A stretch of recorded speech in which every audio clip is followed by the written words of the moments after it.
Bienvenue et pour ma part, j'ai le tout nouveau OnePlus Nord 6 fraîchement sorti et je vais vous présenter le déballage ainsi qu'un rapide aperçu du téléphone lui-même. Je vais parler de la qualité de fabrication, des spécifications et vous donner mes premières impressions au fur et à mesure.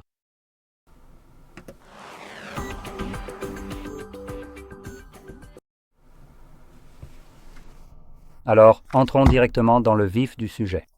Je tiens d'abord à préciser que je ne suis en aucun cas sponsorisé par OnePlus ou par une autre entreprise.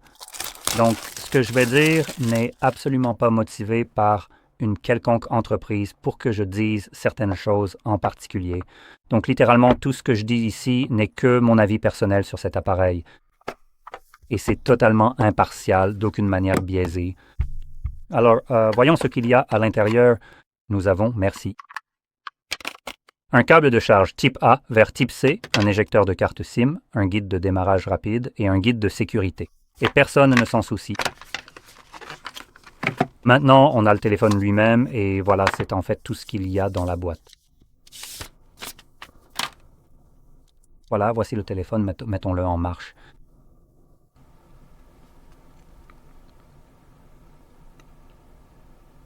Ah, voilà, enfin. Commençons donc par l'écran. C'est l'une des choses que vous allez regarder presque tout le temps. Voyons donc ce que nous avons ici. En termes de taille, c'est un écran relativement grand de 6,78 pouces avec une résolution de 1272 par 2772 pixels. Donc c'est à peu près comme quoi? 1440p, presque un écran 1440p, mais pas tout à fait.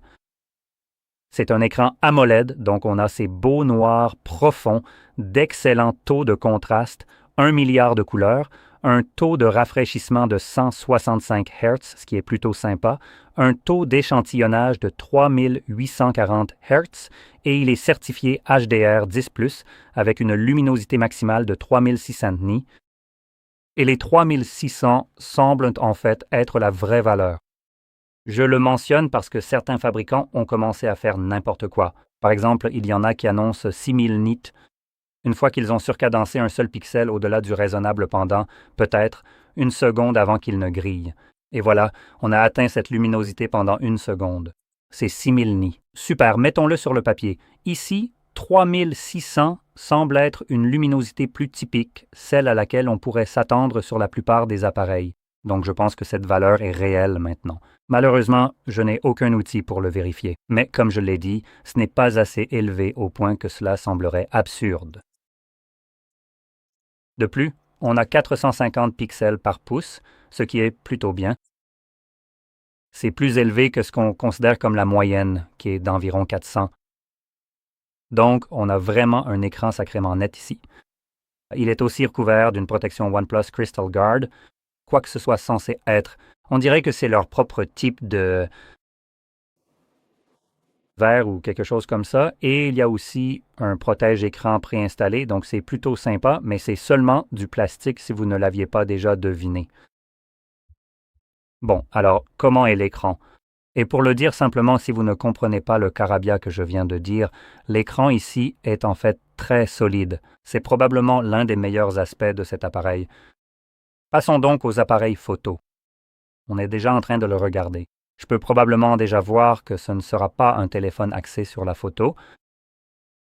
Donc, le capteur principal est un objectif grand angle de 50 mégapixels f 1.8 de 26 mm et ensuite on a un ultra grand angle de 8 mégapixels f 2.2 de 16 mm avec un angle de 112 degrés. Et on a la 4K à 60 images par seconde, étonnamment, avec le capteur principal, donc le 50 mégapixels, et on a aussi du 1080p à 30 images par seconde. Attendez, laissez-moi vérifier rapidement parce que ça me paraît un peu étrange. Toutes les informations que j'obtiens viennent de GSM Arena. En ce qui concerne les appareils photo, il leur arrive parfois d'être un peu approximatifs et de se tromper sur certains détails. Mais c'est quelque chose qu'on peut facilement vérifier. Alors ouvrons l'application Appareil photo en utilisant le UP et nous regardons la vidéo. Donc 1080p à 30, 4K à 60, 1080p à 60. Pour une raison quelconque, le 720p n'offre que 30 images par seconde. C'est un peu étrange. Voyons maintenant, est-ce qu'on a aussi film haute résolution, ralenti, donc en mode ralenti, on peut aller jusqu'à 1080p à 240 images par seconde si ça vous intéresse. Je veux aussi ajouter quelque chose que vous ne pourrez pas voir à travers la vidéo. Mais le retour haptique ici est vraiment, vraiment agréable pour le prix de cet appareil. Le retour haptique est très solide. Je dirais même premium, donc ça va vraiment améliorer l'expérience utilisateur de façon positive. Maintenant, vérifions rapidement la caméra selfie ici. Donc on va revenir à la vidéo ici, la passer en mode frontal et voir ma tête de boule de bowling, en gros. Et on obtient malheureusement tout en 30 images par seconde, que ce soit en 4K, 1420 ou 720, donc c'est la partie un peu décevante. Et ce capteur selfie ici est un 32 mégapixels, ouverture f 2.0, objectif grand angle de 21 mm, donc voilà pour la partie selfie. On perd un peu en avantage ici, en qualité. Mais les capteurs arrière vous offrent bien la 4K à 60 images par seconde, ce qui est vraiment pas mal, surtout à ce niveau de prix, pour être tout à fait honnête. Maintenant, en passant à l'intérieur, cet appareil a en fait des composants internes vraiment très bons, tout bien considéré. Donc, on a une batterie de 7500 mAh. Voyons voir, est-ce qu'on a aussi cette info ici à propos de l'appareil? Oui, on a bien une batterie de 7500 mAh. Voilà. Cette version-ci dispose de 8 gigaoctets de RAM, donc c'est le modèle d'entrée de gamme. Mais il propose en fait 2 options supplémentaires, techniquement 3, mais le modèle 256 avec 8 gigaoctets de RAM, c'est celui que j'ai ici. C'est le modèle le moins cher. Évidemment, il y a aussi le modèle 256 avec 12 et un demi-téraoctet avec 12 gigaoctets de RAM. Et honnêtement, les prix ici ne varient pas tant que ça. Donc, si vous devez en choisir un, je recommanderais probablement d'opter pour le demi-téraoctet avec 12 gigaoctets de RAM. Non seulement vous obtenez le double de stockage, mais vous avez aussi nettement plus de RAM. Donc, cela va vous offrir une belle polyvalence. Les applications restent ouvertes en arrière-plan beaucoup plus longtemps puisqu'elles sont sauvegardées dans la RAM. Donc en général, je recommanderais probablement de choisir celui-là car la différence de prix est négligeable. Ce n'est pas comme chez Apple où vous payez pratiquement le double du prix. Et sur le marché actuel, étant donné que la RAM est ridiculement chère, tout comme le stockage, obtenir les deux quasiment doublés. Et ne payer qu'environ 50 $ de plus, honnêtement, ce n'est pas une mauvaise affaire. Donc, pour continuer, une autre chose que vous pouvez voir ici, c'est le processeur, et il s'agit d'un Snapdragon 8S Gen 4. Alors même s'il porte le label S, ce n'est pas le processeur le plus rapide que vous puissiez avoir. C'est, je ne me souviens plus exactement, je pense que c'est la version overclockée. Laissez-moi vérifier à nouveau, juste pour être sûr. Alors, voyons voir, faisons quelque chose comme juste...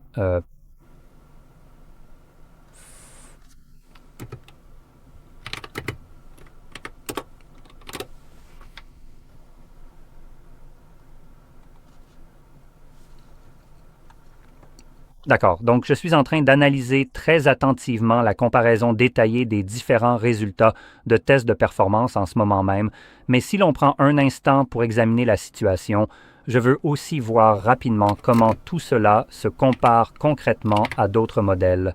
Oh, c'est vraiment un point extrêmement intéressant à noter ici. D'accord, donc c'est en fait le processeur d'une gamme inférieure maintenant. C'est quelque chose que Snapdragon a commencé à faire d'une manière un peu stupide, je dirais, puisqu'ils avaient essentiellement le Snapdragon 8 maintenant. À un moment donné, c'était comme Snapdragon 828 ou quelque chose comme ça, où ils utilisaient 3 chiffres, non? Mais ensuite, ils ont simplifié en Snapdragon 8. Et puis voilà, on a eu Gen 1, je crois, Gen 2, et puis quand ils ont commencé à fabriquer le Samsung, je crois que c'était le S25, il y a environ 1 an ou 2, ils ont créé le Snapdragon 8 Elite.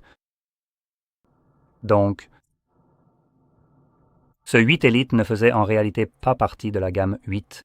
C'était en fait une gamme supérieure. Donc Elite est essentiellement devenu la catégorie supérieure. Et ça devient un peu confus maintenant parce que maintenant tu as le Snapdragon 8 Elite Gen, je crois 4 ou quelque chose comme ça, voire 5. Et puis tu as aussi le Snapdragon 8 Gen quelque chose sans l'Elite. Donc celui-ci, même s'il y a un S juste ici, va faire partie de la gamme Snapdragon 8, quatrième génération, et après le changement de nom. Et il concurrence les appareils haut de gamme qui sont équipés du 8 Elite, qui à ce moment-là sera le processeur le plus rapide avec une différence notable. Donc par exemple, si on compare les benchmarks d'un N2211 à ceux du Snapdragon 8 Elite, qui équipent des appareils comme le Samsung S25. Maintenant, gardez à l'esprit que ce ne sera pas une comparaison strictement équivalente à cause de certaines pratiques douteuses de Samsung. Ici, par exemple, leur S25 que j'ai juste là, le plus petit modèle avait un S25 avec une fréquence moins performante, tandis que l'Ultra avait la meilleure fréquence. Et d'autres appareils, comme par exemple le Nubia Z70, je crois, ou le Red, Magic 11 avait le même processeur, mais il était cadencé, vous savez, à son plein potentiel. Donc, quelque chose comme Samsung, même si ça coûtait plus cher, s'est quand même fait dépasser par ces téléphones chinois. Donc, celui-ci aura très probablement des différences encore plus grandes en termes de pourcentage entre ces téléphones, ou pardon, des pourcentages plus petits, comme c'est la version Elite 8. Mais elle est cadencée plus bas. Donc, on suppose juste une moyenne pour ce processeur, pas spécifiquement pour ce téléphone, mais juste une moyenne. Donc, on observe une augmentation d'environ 45% des performances pour le 8 Elite par rapport à ce que nous avons ici. Alors que, par exemple, Geekbench 6 nous donne 47% en single core et aussi 47% en multicore. Encore une fois, c'est une moyenne, c'est probablement plus proche de 30% lorsqu'on regarde le S21. 25, précisément à cause de sa construction un peu bancale pour la dissipation thermique, des fréquences plus basses et ce genre de choses. Maintenant, pour mettre ça en chiffres concrets, ce téléphone, je vais juste mentionner les scores pour celui-ci. Donc, ce téléphone obtient, peut-être pas celui-là, mais ce processeur. Ici, il obtient un score sur le benchmark AnTuTu 11, qui teste tout, comme le GPU, le CPU, etc. Il obtient combien déjà? 2 300 396 points, et sur Geekbench 6 pour le single core, il obtient 2068, en multicore 6385, et pour le score GPU, on a 18 498. Par rapport au 8 Elite, cela représente une augmentation de 32%. 3D Mark So. Test spécifique 3D Mark Steel Nomad Lite. On obtient un score de 1688, ce qui représente une augmentation de 41% par rapport au 8 Elite. Solar Bay, encore une fois, sur 3D Mark 7641, soit une augmentation de 42% pour le 8 Elite. 3D Mark Wildlife Edge Stream 3705, en hausse de 53%. En moyenne, le 8 Elite est environ 40% plus rapide, donc celui-ci n'est pas le plus rapide du marché. Et cela a en fait un impact, comme vous le savez. Je pense que vous pouvez obtenir un meilleur processeur sur d'autres appareils. Laissez-moi juste vérifier rapidement pour trouver quelque chose à peu près au même prix. Donc, il faudrait vraiment chercher ça. Je crois que c'était celui-là. D'accord, donc j'en ai ouvert plusieurs car j'ai besoin de vérifier les prix. Je vais mettre la vidéo en pause, vérifier ça juste pour aller un peu plus vite sur ce point et revenir avec les vraies infos. D'accord, donc une petite vérification rapide et j'ai tout ce dont j'ai besoin. Il y a donc deux options, toutes les deux chez Xiaomi. Donc si vous n'aimez pas Xiaomi, je suis désolé, mais c'est en gros le meilleur rapport qualité-prix que j'ai pu trouver, et c'est dans cette optique que je vous parle. Mais il y a deux versions ou deux téléphones différents, tous les deux de la gamme Poco, et ils utilisent chacun deux processeurs différents. L'un utilise le Snapdragon UH8 Elite, comme je l'ai mentionné plus tôt, donc celui auquel je faisais référence pour la comparaison, tandis que l'autre utilise le Dimensity 9500. Pour être tout à fait honnête, ces deux processeurs sont très proches l'un de l'autre, mais il y a tout de même quelques avantages à choisir l'un ou l'autre. L'un a une batterie plus grande, tandis que l'autre aura de meilleurs appareils photo, selon ce que vous recherchez. Donc, si vous recherchez uniquement de très bons appareils photo, je pense que vous pourriez avoir une meilleure option en choisissant le Poco F8 Pro. C'est celui qui utilise le processeur 8 Elite et il aura une batterie un peu plus petite par rapport à ce que nous avons ici. Elle fait 6200 mAh, mais peut être rechargée à une puissance impressionnante de 100 watts. Maintenant, celle-ci ne démérite pas non plus, puisqu'elle monte à 80 watts. Gardez donc à l'esprit que ce sont globalement de très bons appareils, tous autant qu'ils sont. Il n'y a pas grand-chose de négatif que je puisse dire sur cet appareil. Il a toujours des spécifications vraiment excellentes. Mais si vous cherchez à obtenir le meilleur rapport qualité-prix, ce n'est pas forcément le plus évident, même s'il reste vraiment très bon. Et honnêtement, si vous voulez avoir un excellent téléphone qui fonctionne sous leur OxygenOS, je crois que c'est comme ça qu'il s'appelle, oui, OxygenOS, alors évidemment, OnePlus est un choix évident pour vous. Et vous savez, avoir simplement 30% de performance en moins pourrait être un sacrifice plus important pour vous. Mais pour moi, ces systèmes d'exploitation ne font pas vraiment une grande différence et je préférerais honnêtement avoir un téléphone plus rapide qui pourra accomplir plus de tâches facilement, comparé à celui-ci pour le même prix. Mais je vais en parler un peu plus dans un instant. Terminons d'abord les spécifications de celui-ci. Donc, comme je le mentionnais, on a ce Snapdragon 8 Gen 4. Nous avons une batterie de 7500 mAh, une charge de 80 watts avec le câble et il n'y a absolument aucune recharge sans fil. Et laissez-moi juste attraper ça rapidement ici. Je peux déjà voir, mais il n'y a pas de stockage extensible ici. Donc vous avez la prise en charge de 2 cartes SIM, mais aucune prise en charge de carte SD, ce qui est le cas pour beaucoup d'appareils. Donc ce n'est pas quelque chose de, vous savez, inédit, mais je voulais quand même le mentionner. Et en ce qui concerne la qualité de fabrication, c'est là que l'appareil devient un peu plus médiocre. Donc, évidemment, nous avons la face avant en verre, comme je l'ai mentionné précédemment, mais nous avons aussi un cadre en plastique et un dos en plastique. Donc, au niveau de la fabrication, ici, c'est plutôt du côté économique, étant principalement en plastique. Et en ce qui concerne les indices de protection IP, on est sur du IP 68 et 69K, ce qui signifie qu'il est étanche à la poussière et résistant à l'eau, jet d'eau à haute pression ainsi qu'une immersion jusqu'à 1,5 m pendant 30 minutes. Donc, en termes de certification pour la résistance à l'eau, c'est à peu près équivalent aux appareils Xiaomi que je mentionnais précédemment, mais les appareils Xiaomi sont mieux construits puisqu'ils utilisent des cadres en aluminium et, par exemple, des doses en verre pour certains d'entre eux. Donc, si vous souhaitez un appareil de meilleure qualité de fabrication, il pourrait aussi être intéressant pour vous d'opter pour un Xiaomi. Mais voilà, c'est essentiellement la qualité de fabrication. Parmi les autres éléments que l'on peut mentionner, nous avons le bouton d'alimentation, les boutons de volume juste au-dessus, et tout en haut, nous avons simplement « Est-ce que c'est un blaster IL-Bras » Non, donc il n'y a qu'un microphone pour la réduction du bruit. On a ce petit bouton nul pour, je pense, couper le son et autres, puisqu'ils l'ont changé d'un interrupteur à un bouton. Ah non, désolé, maintenant c'est un bouton plat. Ils ont copié Apple, donc ils ont remplacé, vous savez, le curseur qu'il y avait avant pour le mode silence et ce genre de choses. Et ils vous mettent un bouton bidon que je déteste généralement. Donc on a ça en bas. On a notre tiroir double SIM, un microphone, des haut-parleurs et un port Type-C pour la recharge. Et on a aussi un capteur d'empreinte digitale sous l'écran. Et c'est à peu près tout ce qu'il y a à dire. Donc, je voulais rapidement mentionner que le prix de cet appareil tourne autour de 500 $. Voyons, 200 ou 2200. Yalan en dollars américains. On est à, désolé, 600 $ américains, mais cela inclut déjà la taxe. Donc, c'est le prix de cet appareil-là d'où je viens, ou peut-être environ 50 $ de moins. Voyons si je change. Donc, 572 taxes incluses si vous choisissez cette version spécifique qui a une plus petite capacité de stockage et de RAM. Donc c'est un sacré bon téléphone, assez abordable, je dirais, surtout pour ce qu'il offre. Il a vraiment de très bonnes spécifications.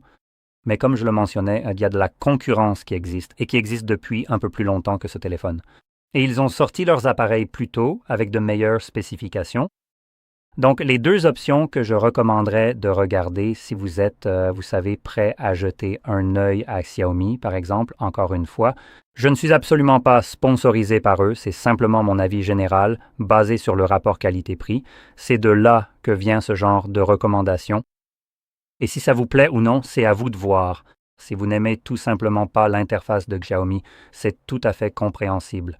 Mais si vous cherchez quelque chose qui soit tout simplement plus rapide, et qui pourrait potentiellement vous offrir de meilleures spécifications. Alors évidemment, vous pouvez regarder de ce côté-là et il y en a deux. Donc comme je l'ai mentionné, le Poco X8 Pro Max, c'est celui-là qui va fonctionner. Le Dimensity 9500S, 12 gigaoctets de RAM, une batterie de 8500 mAh, donc 1000 mAh de plus que ce qu'on a ici, et une charge de 100 watts. Donc en général, ça va être un très bon appareil. Côté appareil photo, on retrouve à peu près la même chose avec une seule différence. La caméra selfie de ce téléphone a moins de mégapixels, mais elle permet de filmer en 1080p à 60 images par seconde en selfie. Toutes les caméras arrière offrent aussi la 4K à 60 images par seconde et ainsi de suite. En fait, le ralenti peut monter jusqu'à 960 images par seconde en 1080p contre 240 ici. À part ça, l'écran est à peu près le même. Il n'y a pas beaucoup de différence. On a un meilleur ratio écran-point-corps. Donc des bordures plus fines que ce qu'on a ici, puisqu'on est à 90,3%, alors que celui-ci nous donne 89,3%. Donc 1%, ça ne semble peut-être pas énorme sur le papier. Mais on voit clairement des bordures plus épaisses tout autour ici, surtout quand on a un fond clair comme celui-ci. Donc elles ne sont pas super fines. Quand on dépasse les 90%, ça commence à être un peu plus joli. Donc, à partir de 90%, ça commence à ressembler à ce que fait Samsung. Laissez-moi juste le montrer tout en activant ou désactivant le mode sombre. Voilà. Donc, gardez à l'esprit que les bordures ici sont en fait cachées par le protège-écran. Vous pouvez voir qu'il y a comme un petit anneau. Donc, j'ai un autre protège-écran qui ajoute des bordures plus larges et ces bordures, elles sont déjà plus fines que ce qu'on a ici. Et ici, on a à peu près le même ratio écran-corps que sur le Xiaomi, mais la différence, c'est que le Xiaomi sera un appareil plus grand, ce qui veut dire que ça paraîtra encore plus petit. Enfin bref, disons que... continuons. Donc, les caméras sont meilleures. Qu'est-ce qu'il y a d'autre maintenant? Honnêtement, c'est vraiment tout ce que vous avez besoin de savoir. On a une plus grosse batterie, une charge plus rapide, un meilleur appareil photo selfie. Eh bien, ceux à l'arrière sont à peu près les mêmes, même écran. Et en fait, le processeur va être environ 30 à 40% plus rapide que ce qu'on a ici pour le même prix. Et en plus, vous avez 12 gigaoctets de RAM dès la version de base, avec le stockage le moins élevé. Vous pouvez choisir 256 ou 1,5 téraoctet, les deux avec 12 gigaoctets. Et l'autre option, comme je l'ai mentionné, c'était le Poco F8 Pro. Celui-ci aura le processeur 8 Elite, avec également 12 gigaoctets de RAM, mais uniquement avec 256 ou 1,5 téraoctet de stockage. Batterie plus petite, malheureusement, à 6,2K, mais aussi une charge plus rapide à 100 watts. Encore une fois, le processeur est plus rapide, environ 40 à 50% plus rapide que ce que nous avons ici.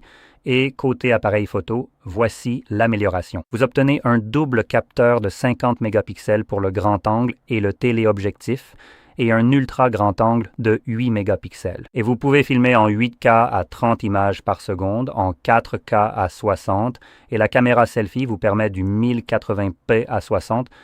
Donc encore une fois, vous avez une amélioration des caméras par rapport à celui-ci. Comme je l'ai mentionné, l'un d'eux aura un meilleur appareil photo, tandis que l'autre a simplement les mêmes caméras, mais généralement de meilleures spécifications pour le même prix.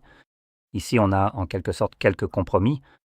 Le Poco F8 Pro s'adresse davantage à la photographie avec ses meilleurs appareils photo, mais fait des sacrifices comme une batterie plus grande et voilà. De plus, comme je l'ai dit, ce ne sont pas uniquement des sacrifices. Il améliore tout de même la qualité de fabrication, étant fait d'un cadre en aluminium et d'un dos en verre. Mais il dispose d'une résistance IP68, ce qui signifie qu'il est résistant à la poussière et à l'eau, mais pas aux jets d'eau à haute pression. Il peut toujours être immergé jusqu'à 1,5 m pendant 30 minutes. Donc, si vous n'avez pas besoin de la certification pour les jets d'eau à haute pression, cela n'a pas vraiment d'importance pour vous. Dans ce cas, évidemment, vous ne perdez pas grand-chose ici. Et honnêtement, je pense qu'il y a très peu de situations où vous auriez réellement besoin de cette certification. Donc, les deux appareils que j'ai mentionnés comme recommandation sont à peu près au même prix que celui-ci, avec des différences de prix minimes, peut-être selon les régions, ce genre de choses, je pense. Ils devraient être à peu près au même prix, en tout cas, c'est le cas là d'où je viens. Donc, les trois appareils sont excellents, mais comme je m'efforçais de vous l'expliquer depuis le tout début de cette vidéo, les deux modèles Poco sont équipés de processeurs nettement plus véloces et performants. Et ils proposent également toute une série d'autres améliorations techniques vraiment intéressantes. Donc celui-ci, avec sa conception en plastique et son processeur moins performant, semble un peu moins intéressant, moins attrayant quand on regarde la concurrence. Maintenant, si par exemple un processeur plus petit et plus lent ainsi qu'un cadre et un dos en plastique ne vous dérangent pas et que vous voulez simplement un OnePlus, alors allez-y, ça reste un bon téléphone. Sachez simplement qu'il existe d'autres options sur le marché qui pourraient potentiellement vous offrir un meilleur rapport qualité-prix. Sur ce, j'espère que cette vidéo vous a été utile et si c'est le cas, n'oubliez pas de liker, de vous abonner et merci d'avoir regardé.